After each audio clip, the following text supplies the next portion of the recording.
ઓમ નમો નારાયણ. હું અરુણાબેન પી ગોસ્વામી સુરતથી તમારું સ્વાગત કરું છું અરુસ કિચનમાં. તો આજે આપણે બનાવશું ગણપતિ બાપાની પ્રસાદી માટે સૂજી અને બેસનનો હલવો. તો સૂજી અને બેસનનો હલવો બનાવવા માટે આપણે બેસન આપણે અડધી વાટકી જેટલું લીધું છે ને અડધી વાટકી જેટલી આપણે સૂજી લીધી છે. ઘી જોહે આપણે તો જરૂર પ્રમાણે ઘી નાખીશું અને અડધી વાટકી ખાંડ લીધી છે આપણે અને ડ્રાયફ્રૂટ આપણે આમાં જરૂર પ્રમાણે નાખીશું, કાજુ બદામ પિસ્તા એ રીતે. અને દૂધ જોહે તો 1 કપ આપણે દૂધ લીધું છે. બસ આટલી વસ્તુ આપણે જરૂર પડશે. ઓકે દીદી? તો હવે તો જાઉં પપ્પા પાસે. તો લે તેડીને થોડી થાય કે આહા. તો આને આપણે હવે આ કઢાઈ લીધી છે ને ગેસ ચાલુ કરશું.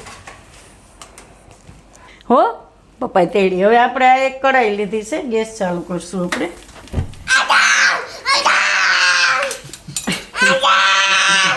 આમાં આપણે ઘી નાખીશું. તો પહેલાં 2 ચમચી ભરીને ઘી નાખીશું.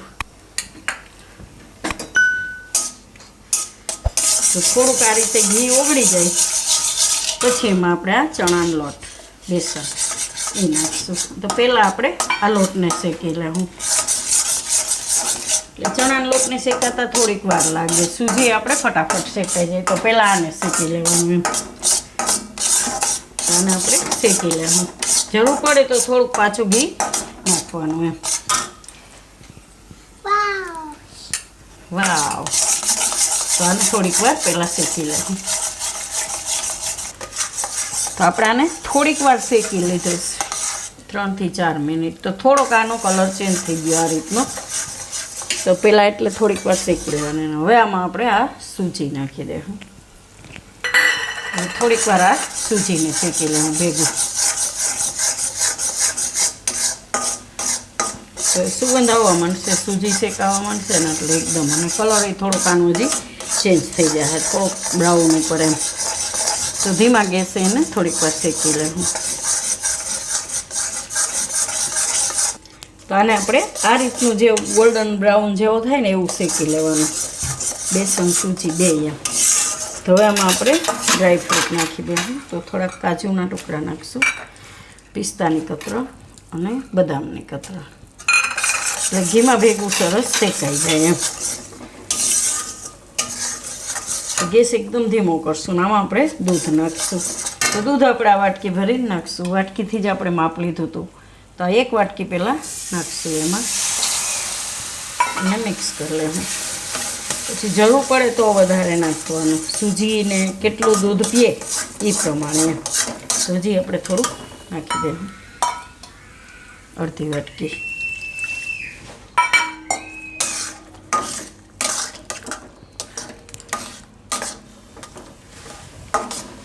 તો 1.5 વાટકી જેટલું આપણામાં દૂધ જરૂર પડે.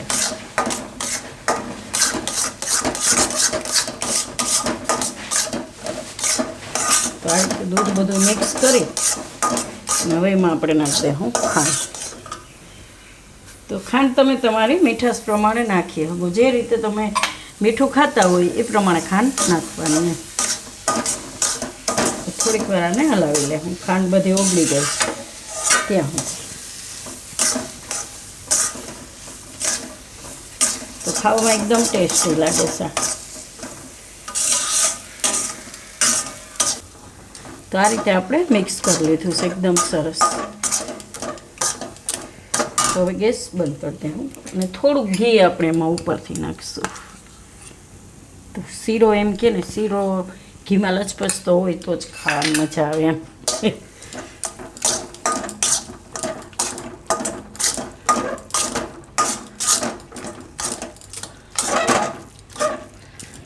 તો ગેસ હવે બંધ તો કરી દીધો આપણે. તો આમાં કાઢી લે હું હવે. તો અત્યારે શું છે કે ગણપતિ બાપા બેહાડ્યા છે, આપણે સ્થાપના કરી છે. તો રોજ અલગ અલગ આપણે ગણપતિ બાપા માટે મીઠાઈ બનાવવી જ પડે. તો આજે મેં કીધું આ રીતનો આપણે શીરો બનાવીએ, સૂજી ને બેસનનો.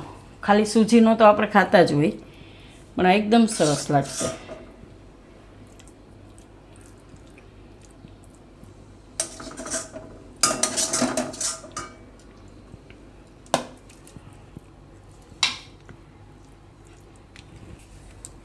તો આમાં આપણે ઉપરથી થોડુંક ગાર્નિશ માટે પિસ્તાની કતરણ નાખશું.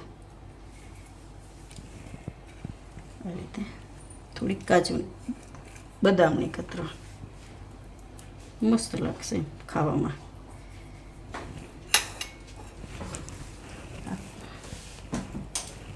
તો તૈયાર છે આપણો સૂજી અને બેસનનો હલવો ગણપતિ બાપાની પ્રસાદી માટે એમ.